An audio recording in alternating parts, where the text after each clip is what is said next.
दक्षिण एसियामा अवस्थित नेपाल र भारत दुवै स्वतन्त्र र सार्वभौम सत्ता सम्पन्न प्रजातान्त्रिक मुलुक हुन्। भूगोल र राजनीतिक परिवेशले दुई छुट्टै राष्ट्र भए पनि धर्म, संस्कृति, कला, साहित्य र रीतिरिवाजले एउटै मूल्य, मान्यता र आदर्शमा बाँधिएका दुई देशबीचको मित्रता सुमधुर एवं प्रगाढ रहँदै आएको छ। हाम्रा साझा देव देवालय, संस्कार र सभ्यता भएकै कारण नेपाल र भारत बीचको जनस्तरको सम्बन्धलाई प्रगाढ बनाउने चिन्तनबाट 2011 सालदेखि नै नेपाल भारत मैत्री सङ्घको अवधारणा विकसित भएको थियो। त्यति बेला तत्कालीन संस्थापक अध्यक्ष माधव प्रसाद घिमिरे हुनुहुन्थ्यो। तत्कालीन भारतीय उपराष्ट्रपति डाक्टर राधाकृष्णनको नेपाल भ्रमणका क्रममा नेपालका दिग्गज व्यक्तित्व सम्मिलित नेपाल भारत मैत्री सङ्घ गठन भएको हो, जसमा बालकृष्ण सम, शङ्कर लामिछाने जस्ता साहित्यकार र सामाजिक अभियन्ताहरूको योगदान थियो। नेपाल भारत मैत्री सङ्घ विक्रम सम्वत 2038 सालमा संस्था ऐन बनेपछि नेपालको दोस्रो सामाजिक संस्थाको रूपमा दर्ता भयो। गैर सरकारी संस्थाको इतिहासमा अग्रणी संस्थाको रूपमा स्थापित यस संस्थाका संस्थापक अध्यक्ष राष्ट्रकवि श्री माधव प्रसाद घिमिरे लगायतका अग्रजहरूको योगदानको हामी उच्च मूल्याङ्कन गर्दछौँ। यो संस्था औपचारिक स्थापनाको 39औं वर्षको गौरवमय इतिहास कोर्दै अगाडि बढिरहेको छ। औपचारिक स्थापनापछि यो संस्थाको राष्ट्रकवि माधव प्रसाद घिमिरे, डाक्टर काशीराज उपाध्याय, कृष्ण प्रसाद रिमाल, योगेन्द्र झा, पूर्व विदेश मन्त्री शैलेन्द्र कुमार उपाध्याय, मुरारी लाल अग्रवाल, ओम प्रकाश सराबगी हुँदै वर्तमान नेतृत्व राजकुमार सिन्धीले गर्दै आउनु भएको छ। यस्तै संस्थाका संरक्षक ज्यूहरू ओम प्रकाश सराबगी, मुरारीलाल अग्रवाल र गजानन्द अग्रवाल मैत्री सङ्घको अनवरत यात्रालाई संरक्षण प्रदान गर्दै आउनु भएको छ। नेपाल भारत मैत्री सङ्घका 71 वटा जिल्लामा जिल्ला शाखा छन्। 47 वटा उपशाखा रहेको संस्थामा 9000 भन्दा धेरै आजीवन सदस्य रहेका छन्। भारतसँगको सम्बन्ध एउटा राज्यसँगको सम्बन्ध मात्र होइन, छिमेकी हुँदै परिवारभित्रको सम्बन्धको रूपमा विकास भएको छ। खुल्ला सीमा, एउटै वेशभूषा, रहन सहन, एउटै संस्कृति, एउटै सभ्यताले पनि नेपाल भारत बीच जनस्तरमा निकै एकरूपता देख्न पाउँछौँ हामी। यसै कारण धर्म, संस्कृति, सभ्यता, भाषा, कला, साहित्य तथा राष्ट्रिय विकासका सवालहरूमा नेपाल भारत बीच जनस्तरमा व्यापक सहभागिता गराउने अभियानमा यो संस्था अनवरत रूपमा अगाडि बढिरहेको छ। धार्मिक पर्यटनको माध्यमबाट देशलाई समृद्ध बनाउन भारतीय पर्यटकहरूलाई नेपाल ल्याउने अभियान अन्तर्गत नेपाल भारत मैत्री सङ्घ करिब 3 वर्ष पहिले नेपाल भारत मैत्री सङ्घका केन्द्रीय पदाधिकारी र केन्द्रीय सदस्यहरूको 50 जनाको प्रतिनिधि मण्डल भारत सरकारको विदेश मन्त्रालयको औपचारिक आमन्त्रणमा नयाँ दिल्ली पुगेको थियो। सो अवसरमा तत्कालीन विदेश राज्य मन्त्री जनरल भिके सिंहज्यूलाई भारतीय नागरिकहरूलाई नेपालमा धार्मिक पर्यटनका लागि आउँदा भारत सरकारले 5 राज्यका करिब 45 करोड जनसङ्ख्या भएका प्रदेशहरूबाट 1% नागरिकहरूलाई आर्थिक सहयोग प्रदान गरिदिनु हुन नेपाल भारत मैत्री सङ्घबाट प्रस्तावसहित अनुरोध भएको थियो।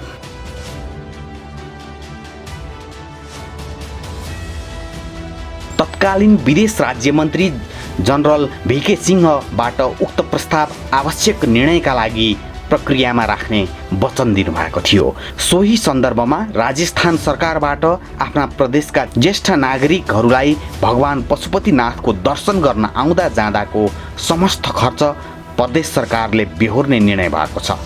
साथै उत्तराखण्ड राज्य सरकार तथा तमिलनाडु राज्य सरकारबाट पनि सोही अनुसार आफ्ना नागरिकहरूलाई नेपालको धार्मिक पर्यटनको लागि पनि निर्णय गरिसकेको जानकारी गराउन चाहन्छौँ।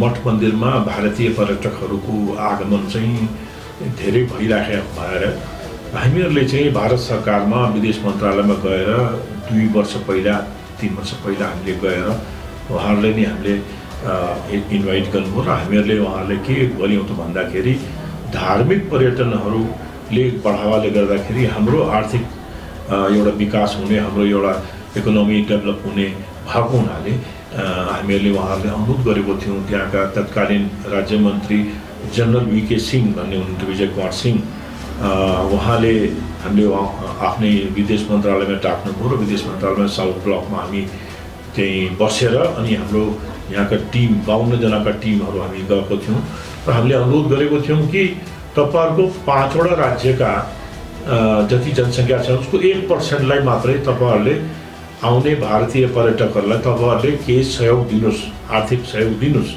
र त्यो सहयोगले गर्दाखेरि उनीहरूले आएर त्यो पैसा आएर यहाँ खर्च गर्छन्, यातायातमा, खानपानमा, बसाइमा अनि हजुरको उसमा के अरे उपहार किन्नुमा, र त्यसले हाम्रो यहाँको इकोनोमी बढ्छ। अझ हाम्रा विचारहरू आदान प्रदान हुन्छ, यहाँका जनसमुदायमा उहाँहरू आएर हेर्नुहुन्छ उहाँ, अनि त्यो विभिन्न कुराको आदान प्रदानको पनि एउटा भएको हुँदा हामीले चाहिँ त्यो उहाँहरूलाई प्रस्ताव राखेको सन्दर्भमा चाहिँ राजस्थान गभर्मेन्टले अहिले गत वर्ष उहाँहरूले पशुपतिनाथको दर्शन गर्न आउनेहरूको पूर्ण खर्च चाहिँ राजस्थान गभर्मेन्टले उठाउने भनेर अहिलेलाई 10,000 तीर्थयात्रीहरूको पुरा खर्च उहाँहरूले नेपाल बसेको सारा खर्च उहाँहरूले उठाउने भनेर सरकारी बजेटमा पनि उहाँहरूले निकाल्नु हो र त्यो अनुसार त्यो सुरु भयो। र उत्तराखण्ड गभर्मेन्टले पनि 10,000 रुपियाँ प्रति व्यक्तिलाई हामीले चाहिँ दिन्छौँ आर्थिक सहयोग भनेर उहाँहरूले पनि घोषणा गर्नुभयो। र यतापट्टि दक्षिण भारतका सरकारले पनि मुक्तिनाथको दर्शन गर्न आउने यात्रुहरू जो कि बाहिरका, जहाँ उहाँहरूको एउटा चाहिँ नि परम्परा छ कि जति पनि हामी 4 धाम घुमेर आए पनि मुक्तिनाथको दर्शन भएपछि मात्रै हाम्रो यात्रा पूर्ण हुन्छ भनेर उहाँहरूको एउटा परम्परा छ। र त्यो परम्पराको हिसाबमा चाहिँ तमिलनाडु गभर्मेन्टले चाहिँ एकजनालाई 20,000 रुपियाँको दरले भाडा उहाँहरूले चाहिँ सहयोग दिने, चाहिँ जुन मुक्तिनाथमा गएर आउँछन् त्यसलाई दिने भनेर उहाँलाई आर्थिक सहयोग दिने भनेर भएको। यो चाहिँ हाम्रो जुन ठुलो एउटा चाहिँ नेपाल भारत मैत्री सङ्घको एउटा हाम्रो नेपाल राष्ट्रलाई यो ठुलो एउटा चाहिँ भन्नु पर्यो एउटा सहयोग चढाएको जस्तो मलाई लाग्छ। साथै 2 वर्ष पहिले वाल्मीकि नगर र त्रिवेणी धाममा शङ्कराचार्य तथा नेपालको स्वामी कमल नयनाचार्य र भारत र नेपालका करिब 8,000 साधु सन्तहरूको भेलाले मैत्री सङ्घको यो ऐतिहासिक प्रस्तावलाई स्वागत गरेको थियो। साथै बिमस्टेक सम्मेलनको अवसरमा समेत भारतका अरू राज्यमा धार्मिक पर्यटन विकासका लागि अन्य प्रदेश सरकारहरूमा पनि यो योजना विस्तार गर्न मैत्री सङ्घले ध्यानाकर्षण गरेको थियो। पछिल्ला वर्षहरूमा हामी संस्थाको साङ्गठनिक स्तरलाई माथि उठाउन थुप्रै क्रियाकलापमा सक्रिय रह्यौँ।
यो बीचमा संस्थाले पूर्वीय दर्शनमा आधारित योगलाई समुदाय स्तरमा लैजान ठूलो सक्रियता देखायो।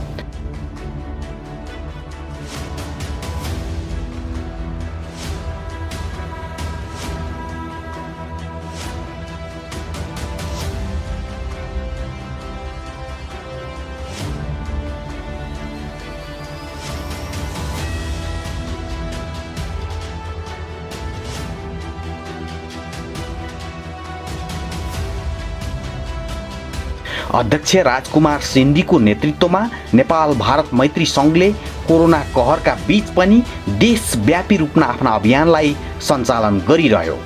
यति मात्र होइन, भारतीय दूतावासका पदाधिकारीहरूसँग समन्वय गरेर 10 लाख डोज कोरोना भ्याक्सिन प्रदान गराइदिनुमा नेपाल भारत मैत्री सङ्घबाट ठूलो पहल भएको छ।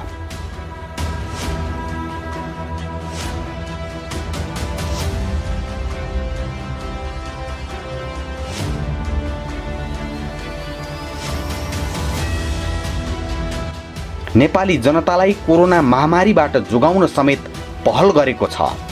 यस्तै वैशाखमा विभिन्न भारतीय कम्पनीहरू Nepal SBI bank, Everest bank, Asian paint, Berger paint र लाइफ इन्सुरेन्स आदिबाट समेत प्राप्त सहयोग स्वरूप प्रदेश 3 को हेटौडा अस्पताललाई 10 थान आइसियु बेड सेट सहितको सम्पूर्ण युनिट, अक्सिजन सिस्टम, पिपिई किट तथा अन्य उपकरणहरू प्रदेश सरकारका सामाजिक मन्त्री युवराज दुलाल ज्यू मार्फत प्रदान गरेको छ।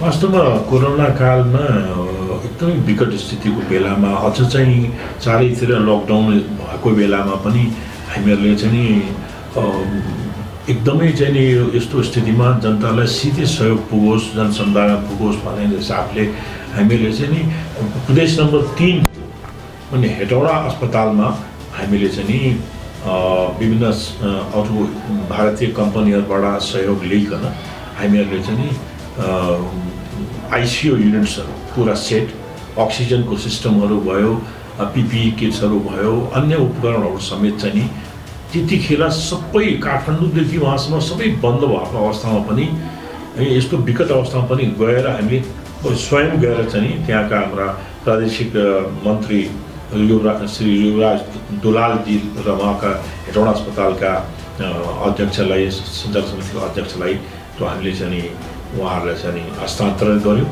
र त्यहाँका स्थानीय पनि अरू हाम्रा कम्पनीका साथीहरू पनि आउनु भएको थियो र अझ पनि हामीहरूले त्यही दौरानमा भारतीय राजदूतावाससँग हामीले एक किसिमको अन्तर्क्रिया, एक किसिमको उहाँसँग सिस्टम गर्दाखेरि अब यसलाई चाहिँ अझ बढीभन्दा बढी कोरोनाको यो स्थितिमा चाहिँ सहयोग होस् भन्ने उद्देश्यले कुरा गर्दै लाँदाखेरि हामीहरूले खोपको कुरो आयो र खोपको कुरो आउँदाखेरि हामीहरूले चाहिँ भारतबाट नै जुन पहिला खोप तयार हुन्छ र नेपाललाई भारतमा सुरुवात गर्दाखेरि यहाँ पनि गर्नु पर्यो भनेर हामीले आफ्नो चाहिँ पहल चाहिँ वहाँ राख्यौँ र त्यो पहल पछि गएर चाहिँ नेपाल सरकार र भारत सरकारको जुन संयुक्त दिल्लीमा बैठक भयो अनि त्यहाँबाट निधो भएर त्यो 10 लाख खोपहरू आयो र नेपाली राजदूतावासले पनि हामीहरूले हाम्रो पहलले गर्दाखेरि उहाँले 7वटै स्टेटमा चाहिँ नि यो खोपको अभियानमा चाहिँ नेपाल भारत मैत्री सङ्घको पनि जुन सहभागिता रह्यो त्यसको लागि उहाँहरूले हामीले जिम्मा दिनुभयो प्रचार प्रसारको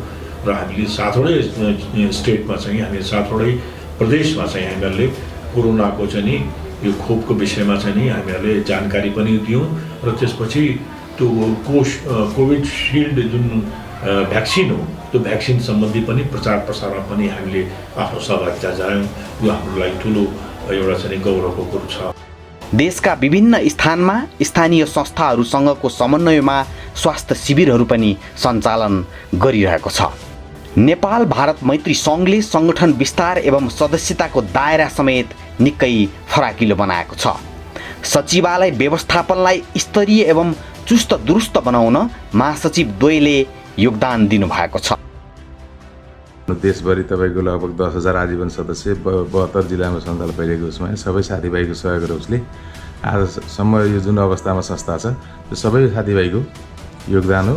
त्यसमा त मेरो त भन्ने एउटा के भन्छ त्यसलाई अब अफिसियल उसमा चाहिँ कागजी डकुमेन्टहरू पुरा गरेर साथीभाइहरूले भनेको कुरालाई अपडेट हुने काम मात्रै मबाट भएको। नेपाल र भारतको हित कसरी गर्दा हुन्छ र जनता बिचमा पारस्परिक सम्बन्धको बिचमा कसरी चाहिँ राम्रो बनाउने, त्यसलाई प्रगाढ बनाउने भन्ने कुरा मेन उद्देश्य हाम्रो होइन। अब दुईवटा देश बिचको सम्बन्ध बनाउन त हाम्रो संस्थाले पहल गरेरै चाहिँ के हुने हो र होइन। तर त्यसमा पनि हामी दुई देश बिचका जनता बिचमा चाहिँ एउटा सामाजिक सद्भाव कायम रहोस् भन्ने हिसाबले संस्थाले काम गरिरहेछ। यति मात्र होइन, समग्र संस्थालाई गतिशील र चलायमान गराउन विभिन्न आर्थिक स्रोतहरूको पहिचान गरी विभिन्न क्रियाकलापहरू अगाडि बढाइएको छ। यो केन्द्रीय कोषाध्यक्ष भएपछि हाम्रो टिम पनि राम्रो खालको टिम बन्यो। त्यो टिमले हामीले अध्ययन गर्दा के पायौँ त भने आफ्नै तरिकाबाट कुनै निश्चित नियम कानुन नबनाइकनै ऐन नियम नबनाइकनै संस्था चलाइरहेको चल्न त चलिरहेको थियो। अलिकति स्वविवेकबाट चल्ने त्यस्तो देखेपछि मैले पहिलो काम नै त्यहाँ गएपछि आर्थिक नियमावली बनाइदिएँ। एमआइसीमा जाँदा पनि उनीहरूले त्यही भन्थ्यो, तिमीहरूको के छैन मैले आर्थिक नियम बनाएँ र त्यसपछि प्रशासनिक नियमहरू बनाइदिएँ। र त्यो आर्थिक नियमले कतिसम्म प्रतिबद्धता गरेको थियो भने कोषाध्यक्षले कतिसम्म खर्च गर्न सक्नेको आदेशमा, महासचिवको आदेशले कति गर्न सक्ने र इभेन अध्यक्षले पनि निश्चित परिधिभन्दा माथि खर्च गर्नुपर्दा त्योभन्दा माथिल्लो निकाय त्यहाँ लैजानु पर्ने र अन्तिम त मैत्री सभाले गर्ने त्यस्तो खालको बनाइदिनु गरेको थिएँ। र अनि हाम्रो यहाँलाई थाहा नै होला, हाम्रो मूल आयको स्रोत भनेको सदस्यताको जिल्लाबाट भएका सदस्यहरू, त्यसबाहेक अलिकति सहयोग, त्यो सहयोग हुनाले त्यो सहयोगको त्यो उसलाई हाम्रो धेरै किसिमको सदस्यहरू हुनुहुन्छ। त्यसमध्ये मैले गएपछि के गरेँ भने भोलि संस्थामा कसरी सहयोगदाताहरू अलिकति पछि हटेमा पनि हामीले निश्चित उसमा सहयोग नआए तापनि हामीले आफै भएर काम गर्न सकौँ, आत्मनिर्भर भएर काम गर्न सकौँ भनेर जति पनि मानार्थ सदस्य 51,000 तिरेर हाम्रो मानव सदस्य भयो, त्यो सबै रकमहरूको मुद्दती खाता खोलिदिन्छ। त्यसबाट ब्याज आएपछि भोलि दाताहरूले दिनेवाले केही कम भए तापनि हामी आफै आत्मनिर्भर गर्न सक्छौँ। र अर्को जति पनि आजीवन सदस्यताको रकमहरू आउँथ्यो त्यसको 10% रकम खातामा मुद्दती खातामा खोलिदिने। त्यो हामीले 1.5 वर्ष 2 वर्ष गऱ्यौँ पनि। तर पछि अब हामीले कमजोरी भनौँ कि आम्दानीभन्दा खर्च बढी हुँदै गयो, हामीले बचत गर्न सकेनौँ। अहिले विगत 2 वर्ष चाहिँ हामीले राख्न सकेनौँ। मलाई अनुरोध के भने यो एउटा सामाजिक संस्था हो, त्यहाँ 2 पैसा कमाउनु जाने होइन। सबैले जति पनि त्यहाँ सदस्य बन्न आउनुहुन्छ, सदस्य बन्न आउनुभएको छ, आफ्नो खल्तीबाट पैसा हालेर सदस्यता लिनुभएको छ।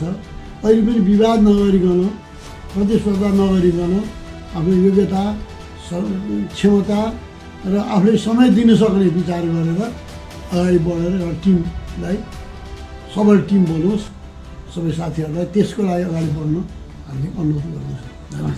धन्यवाद। हामीले हाम्रो यस संस्थाको उद्देश्य अनुरूप नै जस्तो हाम्रो 2 देश बिचको नागरिकमा हुने सांस्कृतिक, सामाजिक, आर्थिक, साहित्यिक कार्यक्रमहरू हामीले वर्षमा गरिराखेकै हुन्छौँ। त्यसमा अब कहिले कवि गोष्ठी गरिएको हुन्छ, कहिले धार्मिक रूपमा हामी एक ठाउँका हामी यहाँ नेपालबाट हामी भारतमा गएर त्यहाँको धार्मिक स्थलहरूमा पुगेर आउँछौँ, हामी पूजाआजा गरेर आउँछौँ। त्यसै गरेर उतातिरबाट पनि नेपालमा जस्तो आराध्य देव पशुपतिनाथको दर्शन गर्न आइराख्नु भएको हुन्छ, मुक्तिनाथ दर्शन गर्न आइराख्नु भएको छ। त्यसको लागि चाहिँ हामीले एउटा समन्वय गर्ने काम पनि गरिरहेका हुन्छौँ। र यसै गरी साहित्यिक रूपमा कवि गोष्ठी भयो, कहिलेकाहीँ चाहिँ अब यो उताको कलाकारहरू लिएर आएर पनि हामीले यहाँ एउटा 1 दिने 2 दिने कन्सर्ट जस्तो पनि राखेका हुन्छौँ। त्यसलाई पनि हामीले समन्वयकारी भूमिकाहरू निभाएका छौँ। त्यसै गरी पनि हामीले अब प्राकृतिक चिकित्सा सम्बन्धी पनि हामीले धेरै ज्ञान भारतबाट मान्छेहरू जस्तो त्यही सम्बन्धी अध्ययन गर्नुभएको चिकित्सकहरू आएर र हाम्रो नेपालमै अध्ययन गरिरहनु भएको प्राकृतिक सम्बन्धी चिकित्सकहरू मिलेर पनि हामीले केही प्रोग्राम गरेका छौँ। गरेर कस्तो छ भनेदेखि एउटा त यो सीमावर्ती क्षेत्र हो होइन, यहाँ चाहिँ डे टु डे नै नेपाल र भारतको बिचमा जुन पिपुल्स टु पिपुल रिलेसन छ नि त्यसलाई हामीले चाहिँ क्लोजली मोनिटर गर्नुपर्ने स्थिति हुन्छ। डेली कुनै न कुनै इस्यु भइरहन्छ, कहिले उताबाट सुरक्षाबाट चाहिँ नेपालीहरूले हेपिने, कहिले यता चाहिँ कानुन र नियमले नमिल्ने कुराहरूलाई म्यानेज गर्नुपर्ने स्थिति हुन्छ। उनीहरूले चाहिँ आफ्नो हिसाबले नेपालमा पनि त्यही सुविधा खोज्ने, हामी कहाँ चाहिँ अब ट्राफिककै कुरा गरौँ, यहाँ ट्राफिक रुल्सहरू छ, उताबाट मान्छेहरू आउँछन् आफ्नो हिसाबले इन्डियाकै तरिकाले यसलाई चाहिँ हेर्ने, हाम्रै पार्ट हो भनेर ठान्ने, अनि पुलिसहरूसँग पनि अलिअलि केही कुराहरूमा वाद विवाद भइरहन्छ। त्यसमा चाहिँ हामीले यसलाई चाहिँ नेगोसिएट गरेर यसलाई चाहिँ प्रपरली म्यानेज गरिरहेको छौँ। र अहिले चाहिँ भारतबाट एम्बेसीले जुन नेपाली गाडीहरूलाई इन्डियामा जानलाई पर्मिट दिन्छ, त्यसलाई समेत पनि भारतीय सुरक्षाकर्मीहरूले मान्यता नदिएको कुराहरू पनि आइरहेछ।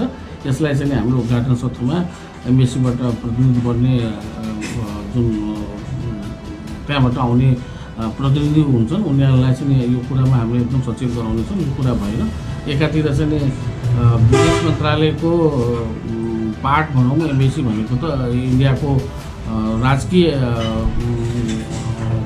एक्जिक्युसन पावर राख्ने मान्छेहरूले त्यसलाई चाहिँ पर्मिट दिने अनि उतातिर नमान्ने, उहाँहरूले चाहिँ यो कुरामा हामी एकदमै सचेत गराउनेछौँ। यो कुरा भएन भनेर सबभन्दा ठुलो कुराको अहिले एउटा त त्यो भयो। अर्को चाहिँ नि सबभन्दा बढी जुन हामीले फोकस दिनुपर्ने कुरा हुन्छ, हाम्रो जुन आफ्नो जुन दायित्व छ संस्थाको हिसाबले, त्यसमा हामी चाहिँ दुई देशको बिचमा सम्बन्ध कहीँ कतै केही कारणहरूबाट बिग्रिने जस्तो हुन्छ भने त्यसलाई चाहिँ हामीले कसरी हुनसक्छ, भारतीय सरकारले गुहारेर हुन्छ कि हाम्रो सरकारले गुहारेर हुन्छ। देखि नै मैले नेपाल र भारतको सम्बन्ध प्रगाढ पार्नको लागि आफ्नो क्षेत्रमा इमान्दारीपूर्वक कार्य गरेको। आज नेपाल र भारतको जुन बेटी रोटीको सम्बन्ध छ, नङ र मासुको सम्बन्ध छ, पिपल टु पिपलको जुन सम्बन्ध छ, जनता र जनताको बिचको जुन सम्बन्ध छ, त्यो सम्बन्धलाई अझ सशक्त बनाउनको लागि, अझ मजबुत बनाउनको लागि यो आउँदो अधिवेशनमा, यो जुन हाम्रो अधिवेशन हुन गइरहेछ, यो अधिवेशनबाट सशक्त टिम चुनेर आउँछ भन्ने विश्वासको साथमा हामीहरू अगाडि बढिरहेका छौँ। र यो टिम जुन अधिवेशनबाट निर्वाचित भएर आउँछ जुन टिम, त्यसले पशुपतिदेखि तिरुपतिसम्मको नेपाल भारतको सम्बन्ध, जनता बिचको जनताको सम्बन्धलाई अझ प्रगाढ बनाउने छ भन्ने विश्वासको साथमा हामी अगाडि बढ्नेछौँ। नेपालको सरकारी शिक्षा प्रणालीमा भौतिक पूर्वाधारको विकास, अस्पतालहरूको स्तर उन्नतिका लागि भवन, एम्बुलेन्स सहयोग लगायतका परियोजनाहरू मार्फत नेपालको शिक्षा र स्वास्थ्य क्षेत्रलाई माथि उठाउन नेपाल भारत मैत्री सङ्घले ठुलो योगदान गरेको छ। देशव्यापी रूपमा जनस्तरमा संस्कृति, कला, साहित्यका साथै आपसी सहयोग आदान प्रदानका लागि पनि नेपाल भारत मैत्री सङ्घले पुलको काम गरिरहेको छ। कतिपय राष्ट्रिय स्तरका असमझदारीहरूलाई चिर्दै दुई देशबीच सुमधुर सम्बन्ध विकास गर्ने सवालमा नेपाल भारत मैत्री सङ्घ सफल भएको छ। आगामी दिनमा नेपाल भारत मैत्री सङ्घलाई नयाँ सोच र नयाँ उचाइ प्रदान गर्न नेतृत्वले यस्तो सोच बनाएको छ। वास्तवमा यतापट्टि मैले हाम्रा जुन जिल्लाका सङ्गठनहरू छन् र उसको भ्रमणको दौरानमा र विभिन्न चाहिँ अन्य स्थानहरूमा गएर नेपाल भारत सम्बन्धका विषयका कुराहरूको सम्बन्धमा गर्दाखेरि मलाई धेरै ठुलो एउटा अध्ययन जस्तो मैले गर्न पाएको छु। त्यसमा चाहिँ मैले अहिलेको अवस्थामा मैले दुई तिनवटा कुरा हेरेको छु। अब नेपाल र भारतका सम्बन्धका लागि हाम्रा जुन सङ्गठनका भएका हाम्रा साथीहरू हुनुहुन्छ, आजीवन सदस्यज्यूहरू हुनुहुन्छ विभिन्न जिल्ला र उपशाखाहरूमा, उहाँहरूले हामीप्रति राखेका अपेक्षा र त्यसपछि नेपाल भारत सम्बन्धको विषयमा राखेका अपेक्षामा अझ बढी उहाँहरूलाई सक्रिय र चाहिँ एउटा ठोस देन त्यहाँ त्यो क्षेत्रमा होस् भन्ने उद्देश्यले मैले भारतीय राजदूतावासमा मैले यो कुराहरू राखेँ कि अब हामीहरूले आउँदा दिनहरूमा यो जिल्लाहरूको र उपशाखाहरूको मार्फतबाट हामीले बिल्कुल जनसमुदायलाई सोझै फाइदा हुने किसिमका कुराहरू पनि हामीले गर्दै जानु पर्यो भनेर हामीले अब आएर उहाँसँग कुरा गर्दाखेरि 3टा कुरोमा आएर हामीले अहिले आएर एउटा केन्द्रित भएका छौँ। आगामी दिनहरूमा त्यसको चाहिँ त्यसको रिफ्लेक्सन चाहिँ त्यसको चाहिँ हामी देख्छौँ। एउटा कुरा त के भन्दाखेरि महिलाहरूको, ग्रामीण महिलाहरूको यो स्त्री रोग सम्बन्धी साह्रै विकट स्थिति देख्यौँ र अर्को वृद्धहरूमा चाहिँ यो आँखाको क्याट्रेक्ट अपरेसनहरूको, आँखाका बिरामीहरूको र विशेष गरेर स्कुल लेभलमा सानो सरकारी स्कुलहरूमा चाहिँ जुन सानो नानीहरू छन्, बालबालिकाहरू छन्, तिनीहरूको स्वास्थ्य र तिनीहरूको आँखा सम्बन्धीको स्वास्थ्यको लागि एउटा हेरचाह गर्ने जस्तो यो 3टा कुरोमा चाहिँ हामी केन्द्रित भएर एउटा चाहिँ स्वास्थ्य शिविरहरूको श्रृङ्खला हामीले आरम्भ गर्ने। त्यसले गर्दाखेरि हाम्रा सङ्गठनका साथीहरूले पनि केही समाजमा देखाउन सक्ने हुन्छ कि हामीले यो काम गऱ्यौँ भनेर र सिधै जनतामा पनि त्यसको सहयोग पुग्न आउने देखिन्छ। यो कोरोनाको सन्दर्भमा पनि मैले यसको अनुभव प्राप्त गरेँ र यो हिसाबले अब हामीले उहाँहरूले प्रोजेक्ट बनाउनुहोस् त भनेर उहाँले भन्नुभएको छ भारतीय राजदूतावासबाट। अनि त्यो किसिमको आउने समयमा चाहिँ त्यसमा चाहिँ हामी अगाडि बढ्छौँ र त्यसको साथसाथमा यो मैले चाहिँ यो हाम्रो संस्थागत रूपमा विचार गर्दाखेरि कहिले चाहिँ यो विभिन्न दृष्टिकोणबाट, विभिन्न उसबाट चाहिँ असहज स्थितिको पनि मैले देखेको छु। र वास्तवमा यसमा चाहिँ धेरैजना साथीहरूलाई चाहिँ यो संस्था, वास्तवमा यो संस्थाले धेरै ठुलो कल्याण चाहिँ हाम्रो गर्न सक्छ, तर यसलाई चाहिँ एउटा शान्तिपूर्ण तरिकाले, एउटा सङ्गठित र एउटा एकताबद्ध तरिकाले लग्यौँ भने एउटा ठुलो चाहिँ एउटा चाहिँ लाभ चाहिँ हामी जनसमुदायमा पुर्याउन सक्छौँ भनेर भावना बुझेको छन्। आउँदा दिनहरूमा त्यसलाई अझ बढी कसरी सङ्गठित तुल्याउने त्यसको लागि म लागि परेको छु। विभिन्न साथीहरू हाम्रो सोचमा सम्मिलित हुँदै गइरहेछन्। मलाई लाग्छ आउँदो दिनमा हामी चाहिँ अगाडि बढ्छौँ एकदम इन्ट्याक्ट भएर, एकदम एकीकृत भएर र त्यसले चाहिँ केही न केही रिजल्टहरू चाहिँ, राम्रो रिजल्टहरू चाहिँ नेपाल भारत मैत्री सङ्घबाट आउँछ र त्यसको चाहिँ फाइदा चाहिँ, त्यसको लाभ चाहिँ जनसमुदायमा जान्छ। अब शिक्षा क्षेत्र पनि हामीले चाहिँ त्यसलाई समेट्ने विचार गरेको छौँ, तर राजदूतावासले पहिला पनि हाम्रा स्कलरसिपको लागि उहाँहरूले सहयोग प्रदान गरिरहेको छ, एम्बुलेन्सेसहरू, बसेसहरू दिइरहेको छ। तर हामीहरूले यसपालि के गर्यौँ त भन्दाखेरि हामीहरूलाई निश्चित रूपमा यति तपाईँहरूले हामी सहयोग गर्छौँ भन्ने किसिमको आओस् र हामीले आफ्नो निजी तरिकाबाट पनि मेरो एउटा ठुलो ड्रिम के छ त भने म लायन्स क्लबको मा पनि एउटा त्यहाँको प्रमुख भएर, गभर्नर भएर मैले सेवा गरिसकेर म त्यसको अनुभव छ। त्यहाँ एउटा हामीले ठुलो एउटा गुठीको व्यवस्था गऱ्यौँ, एउटा फाउन्डेसनको गऱ्यौँ। त्यसै गरेर त्यसमा आज यत्रो पैसा जम्मा भइसक्यो कि त्यसको ब्याजले मात्रै त्यो रकम अक्षय कोषको रूपमा रह्यो, सो ब्याजले मात्रै धेरै कार्यक्रमहरू भइरहेछ। त्यही सन्दर्भमा मैले नेपाल भारत मैत्री सङ्घको पनि नेपाल भारत मैत्री फाउन्डेसन भनेर मैले चाहिँ स्थापना गरेको छु। त्यसका चाहिँ सदस्यबाट आउने जुन पैसाहरू छन् त्यो पैसाहरू पनि त्यसमा राख्दै जाने र त्यसलाई चाहिँ नि अक्षयको रूपमा राख्ने, त्यसको ब्याजले मात्रै अन्य एक्टिभिटिज गर्दै जाने भनेर एउटा ठुलो सोच चाहिँ लिएको छु। मलाई लाग्छ यो आउँदो समयमा साथीहरू सबैले हामीले यसमा चाहिँ नि सहयोग प्रदान गर्नुहुनेछ र हामी चाहिँ नेपाल भारत मैत्री सङ्घलाई एउटा सबल र एउटा चाहिँ नि स्वयं एउटा चाहिँ नि आफै सारा खर्च भार बिहोर्न सक्ने स्थितिमा पुर्याउनलाई मैले एउटा ठुलो एउटा आशा चाहिँ लिएको छु। सबै साथीहरूले मलाई त्यसमा चाहिँ सहयोग गर्नुहोला भनेर विश्वासमा छु।